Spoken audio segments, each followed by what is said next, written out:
This is Joe Van Cleve, and this is Confessions of an Office Supply Junkie. So as a little bit of a backstory, ever since I was a kid, I've loved office supplies. I don't know if it has something to do with that annual ritual of going to stock up for school late in the summer, but I love office supply stuff. Pens, notebooks, pencils, erasers, sharpeners, paper and all that. It's just all the accoutrements of the office supply world I really love. And when you combine it with this typewriter fanaticism of mine, it really makes for an interesting world. I go to office supply stores like a lot of people maybe go to bars. Maybe I need a 12-step program. But in the last 2 days, I've been to my local Staples twice. So maybe I have a problem. Now, in my love for office supply materials, I've tried a lot of different pens and pencils over the years.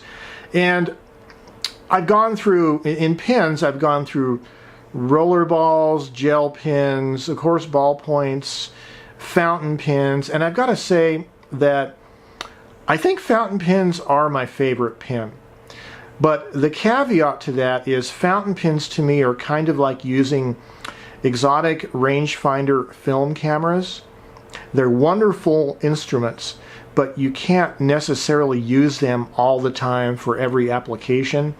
And so in that regard, it's nice to come up with alternative kinds of pens. Maybe ones that are a little more modest, inexpensive, and work just as well. One of the pens that I've really enjoyed working with and using is a Fisher Space Pen. Now, there are a number of different styles of Fisher Space Pens. This is the black one. And if you don't know what they are, these are narrow enough that it'll fit in your pocket. I put them in my front pocket sideways so they don't fall down through any hole in my pants pocket. But they fit in the pocket really nice. They're heavy, made of aluminum and other kinds of metals, I'm assuming. And when you post the cap, you have a normal size pin. And this clip here, this silver clip, is an add-on clip that I bought that helps it not to roll off the table because it is a round pen.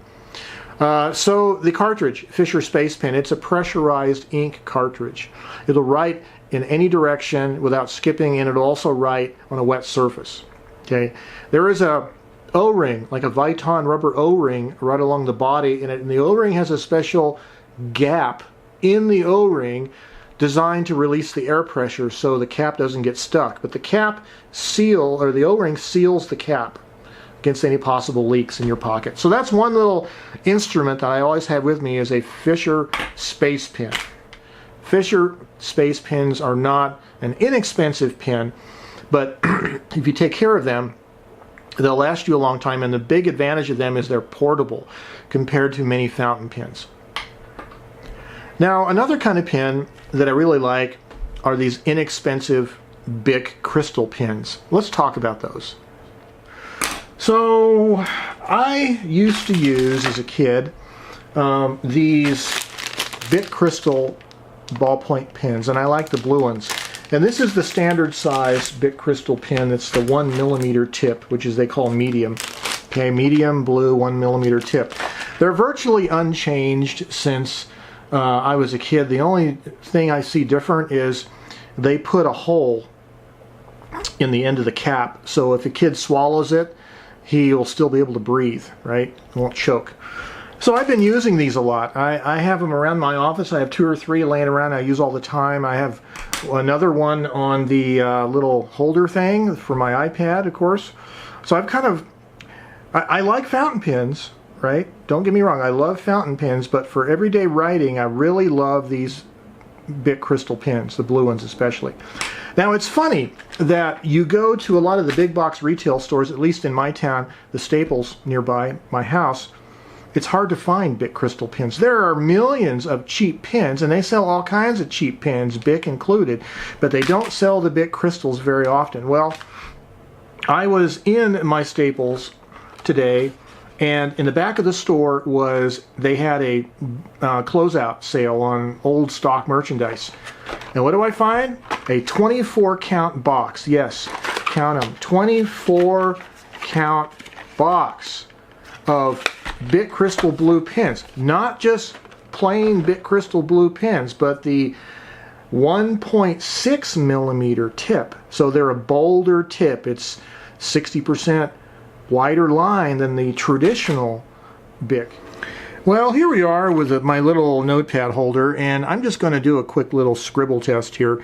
So this is the 1 millimeter standard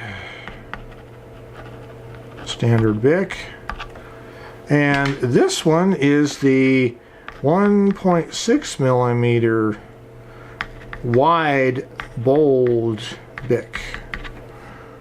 So here is the standard Bic writing in my sloppy handwriting, and here's the wider version. I think you can tell maybe that definitely the wider version is a bolder, darker line.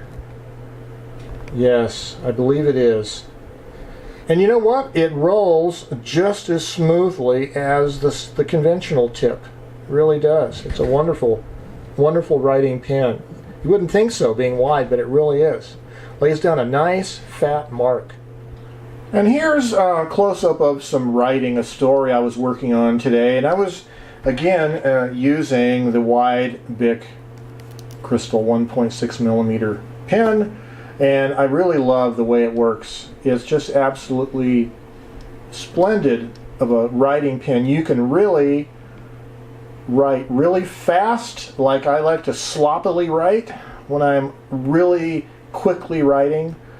It's a wonderful pen. It lays down a line that just doesn't skip. There's always plenty of ink. So that's my initial review of this Bic Crystal 1.6. It is a wonderful pen. It's a great pen. Inexpensive, writes great. Everybody should have a box of these in their office. One other miscellaneous office supply tidbit that I wanted to share with you was I was using some carbon paper today because I'm in a letter writing exchange with someone using typewriters, and we're writing a story together. And so when I type up my part of the story, I type it on with carbon paper so I have a copy of what I wrote for reference. But I have a pack of, again, not to push this brand, but it just happens to be the local big box office supply retailer in my neighborhood, Staples brand of carbon paper, okay? And I had this for a couple of years, and you can still buy it there. But I only noticed this today. I don't know why. I never noticed it before. It says, for use with what? Standard and electric typewriters. Let's read that again. For use with standard or electric typewriters. Now, correct me if I'm wrong, but this is 2016. My final thing today is that if you saw the previous episode of the typewriter video series, that would be episode 28, where I talked about correction tape and I compared 3 different types. I made mention at the end of that that I was hoping to find a version of the Staples correction tape and a long skinny cartridge. Because as you remember, the Staples correction tape cartridges have the metal roller pin on the applicator tip. The other brands don't, and it just makes it dispense so much easier. Well, I went back to the store today, and Staples does have a skinny applicator tip version of the correction tape with their nice little roller tip. And the thing about this particular model is it's a retractable tip. So it has like a spring in there, and the thing retracts. So I have not opened up the package. I haven't tried it out, and that'll be probably for a future update on that series. But I just want to let you know that I did find another version of the Staples, and I'm going to try that. And this promises to be really good for typewriter use if it works out, because being long and skinny means I can get into the paper on the typewriter, on the platen, and do horizontal correcting instead of just vertical. This has been Confessions of an Office Supply Junkie. Don't let this happen to you.